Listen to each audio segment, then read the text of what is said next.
Hello students, today we are going to do triple integrations with the varying limits.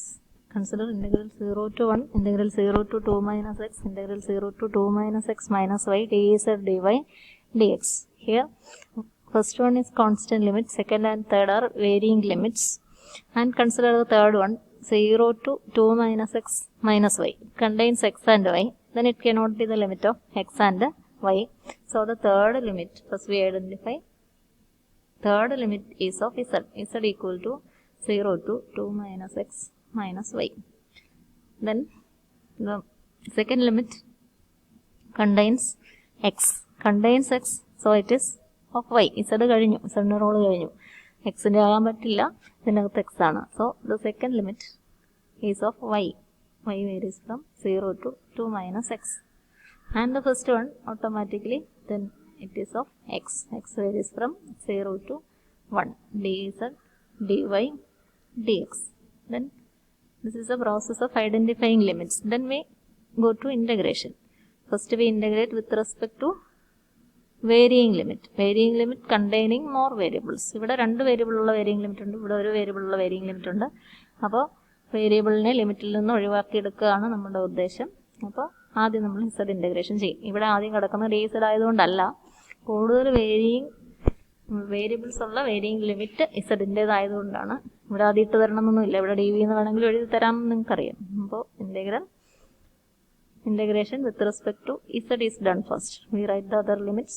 X varies from 0 to 1, y varies from 0 to 2 minus x, and we do integration with respect to z. With respect to z, dz integration gives z from 0 to 2 minus x minus y, dy dx.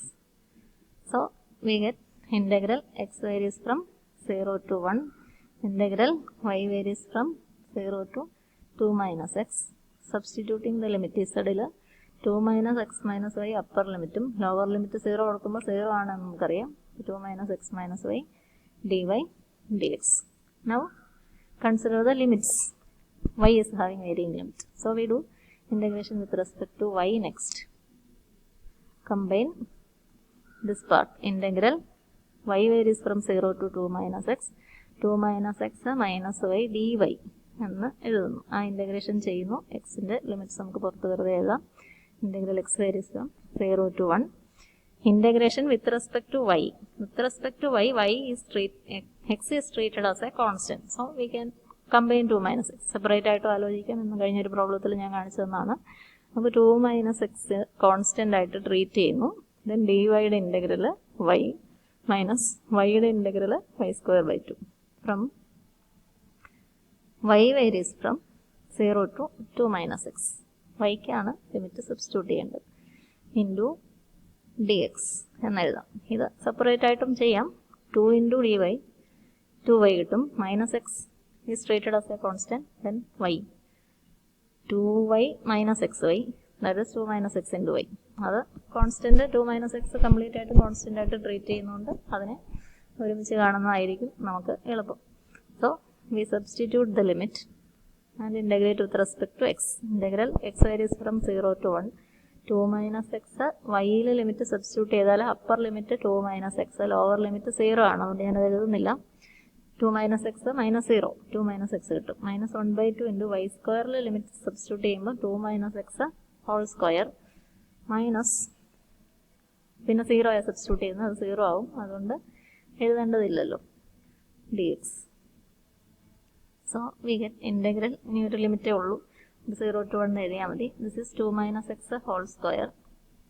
മറ്റേതിലും 2 minus x whole square ഉണ്ട്. അപ്പോൾ into ഇവിടെ പിന്നെ 1, മറ്റേടത് 1/2, 1 minus 1/2. 1 minus 1/2 is 1/2. So we can write 1/2 into integral 0 to 1. 2 minus x² ആണ് ഉള്ളത്. അതിനെ നമുക്ക് expand ചെയ്തിട്ട് integrate ചെയ്യുന്നതാണ് എളുപ്പം.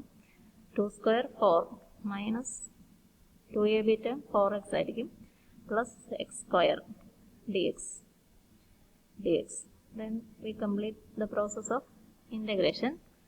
1/2 into 4 dx 4x minus 4 into x ഇൻ്റെത് x²/2 plus x² ഇൻ്റെത് x³ divided by 3.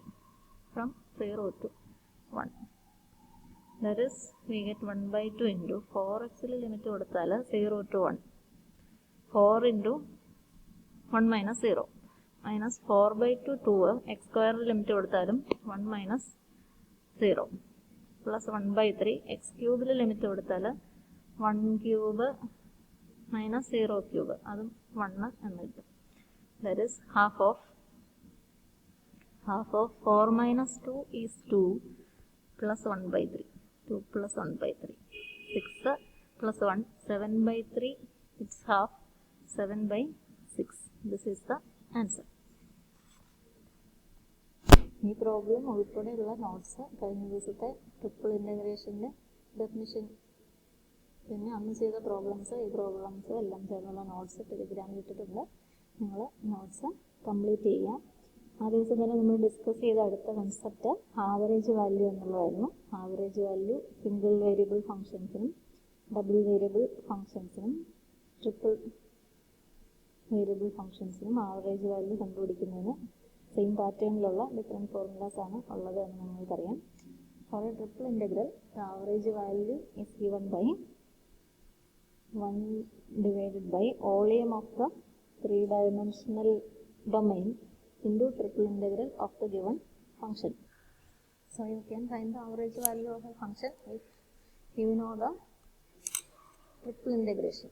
Average value of a function of 3 variables f of x, y is given by average value is denoted by AVF equal to 1 divided by volume of D into triple integral over D f of x y z dV എന്ന് നമ്മൾ എഴുതും. ഈ ഇൻ്റഗ്രേഷനാണ് നമ്മളിപ്പോൾ കണ്ടത്.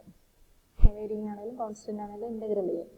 Volume കണ്ടുപിടിക്കാൻ പരിചിതമായ ഏതെങ്കിലും സർഫസുകൾ 3-dimensional ഫിഗേഴ്സാണ് തരുന്നതെങ്കിൽ volume നമുക്ക് കാൽക്കുലേറ്റ് ചെയ്യാൻ ഫോർമുലേസ് ഉപയോഗിക്കാം, അല്ലെങ്കിൽ ട്രിപ്പിൾ ഇൻ്റഗ്രൽ ഡി വി ഉപയോഗിക്കാം. പിന്നെ ഈ ഒരു ഇക്വേഷൻ ഉപയോഗിച്ചാൽ മതി നമുക്ക് ആവറേജ് വാല്യൂ കണ്ടുപിടിക്കാനായിട്ട് സാധിക്കും. അതിൽ പ്രത്യേകിച്ച് പഠിക്കാനൊന്നുമില്ല. ട്രിപ്പിൾ ഇൻ്റഗ്രേഷൻ അറിയാമെങ്കിൽ ആവറേജ് വാല്യൂ ചെയ്യാം. അത്തരം പ്രോബ്ലംസും തരാം. നോട്ട്സ് അപ്ലോഡ് ചെയ്തേക്കാം. നിങ്ങൾ അതുകൂടി നോക്കി പഠിക്കാൻ ശ്രമിക്കുക. Okay, thank you.